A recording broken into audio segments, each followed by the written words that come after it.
Hi friends, എല്ലാവർക്കും എൻ്റെ പുതിയ വീഡിയോയിലേക്ക് സ്വാഗതം. അപ്പോൾ ഇന്ന് ഞാൻ ചെയ്യാൻ പോണ വീഡിയോ എന്ന് പറയുന്നത് പനിക്കൂർക്കലിൻ്റെ ഔഷധ ഗുണങ്ങളെ കുറിച്ചിട്ടാണ്.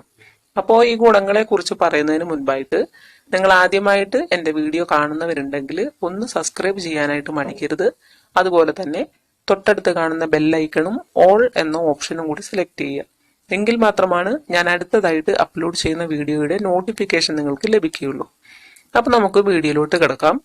ഇപ്പോൾ പനിക്കൂർക്കൽ എന്ന് പറയുന്ന ഔഷധ സസ്യത്തിന്റെ ഇല പിഴിഞ്ഞിട്ട് അതിന്റെ നീരാണ് നമ്മൾ സാധാരണയായിട്ട് ഉപയോഗിച്ചു വരുന്നത്. നമ്മുടെ വീട്ടിൽ കൊച്ചു കുട്ടികളൊക്കെ ഉണ്ടെങ്കിൽ അവർക്ക് ഇടയ്ക്കിടയ്ക്ക് വരുന്ന ജലദോഷം, തുമ്മൽ, അതുപോലെ തന്നെ പനി, ഇതിനൊക്കെ ഉപയോഗിച്ചു വരുന്ന നല്ലൊരു ഔഷധ സസ്യമാണ് പനിക്കൂർക്കൽ.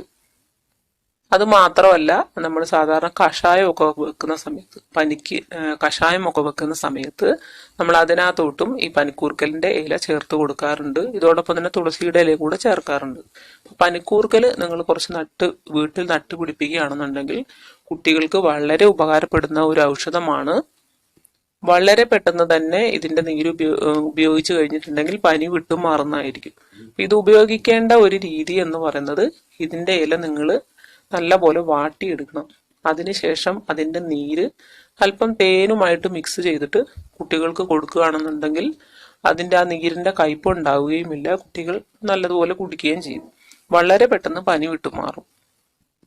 അതുപോലെ തന്നെ കുട്ടികൾക്ക് പനിക്കുന്ന സമയത്ത് കുട്ടികളുടെ തലയുടെ നെറുകിൽ ആ ഒരു ഭാഗത്തായിട്ട് ഈ പനിക്കൂർക്കലിന്റെ ഇല ഒന്നോ രണ്ടോ ഇല എടുത്തിട്ട് ആ നെറുകിൽ നിങ്ങൾ വെച്ചു കൊടുക്കുക. ഇങ്ങനെ ചെയ്തു കഴിഞ്ഞാലും കുട്ടികൾക്ക് കഫക്കെട്ടൊക്കെ ഉണ്ടെങ്കിൽ പെട്ടെന്ന് മൂക്കിലൂടെ ആ കഫം ഒഴുകി പോകുന്നതായിരിക്കും. ഇതിന്റെ മറ്റൊരു ഗുണം എന്ന് പറഞ്ഞു കഴിഞ്ഞാൽ, നിങ്ങൾക്ക് ഇത് 1-2 ദിവസം വരെ ഇത് സൂക്ഷിച്ച് വെക്കാവുന്നതാണ്. അപ്പോൾ തന്നെ നീര് പിഴിഞ്ഞ് എടുത്ത് ഉപയോഗിക്കേണ്ട കാര്യമില്ല. 2 ദിവസം വരെ കേടുകൂടാതെ തന്നെ ഇത് സൂക്ഷിക്കാനായിട്ട് പറ്റും. കുട്ടികൾക്കാണ് ഇത് കൂടുതലായിട്ടും പ്രയോജനപ്പെട്ടു വരുന്നത്. സാധാരണ നമ്മൾ വലിയവർക്കായാലും കഷായം വെക്കുന്നതിലും ഇത് ചേർക്കാറുണ്ട്. എങ്കിലും കുട്ടികൾ, നിങ്ങളുടെ വീട്ടിൽ കുട്ടികളൊക്കെ ഉള്ളവരാണെന്നുണ്ടെങ്കിൽ തീർച്ചയായിട്ടും ഈ ഒരു ഔഷധം നിങ്ങൾ നട്ടുപിടിപ്പിക്കുക. വളരെ ഗുണം ചെയ്യുന്ന ഒന്നാണ്.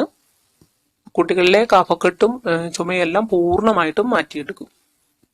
അപ്പോൾ ഇത്രയും ഔഷധ ഗുണമുള്ള ഈ ഒരു പനിക്കൂർക്കൽ എന്ന് പറയുന്ന ഔഷധം നിങ്ങളുടെ വീട്ടിലും കൂടെ നട്ടുപിടിപ്പിക്കുക, ഇല്ലാത്തവര്. അപ്പോൾ ഈ ഒരു വീഡിയോ നിങ്ങൾക്ക് ഇഷ്ടപ്പെട്ടു എന്ന് വിചാരിക്കുന്നു. മറ്റൊരു വീഡിയോയുമായിട്ട് നമുക്ക് വീണ്ടും കാണാം.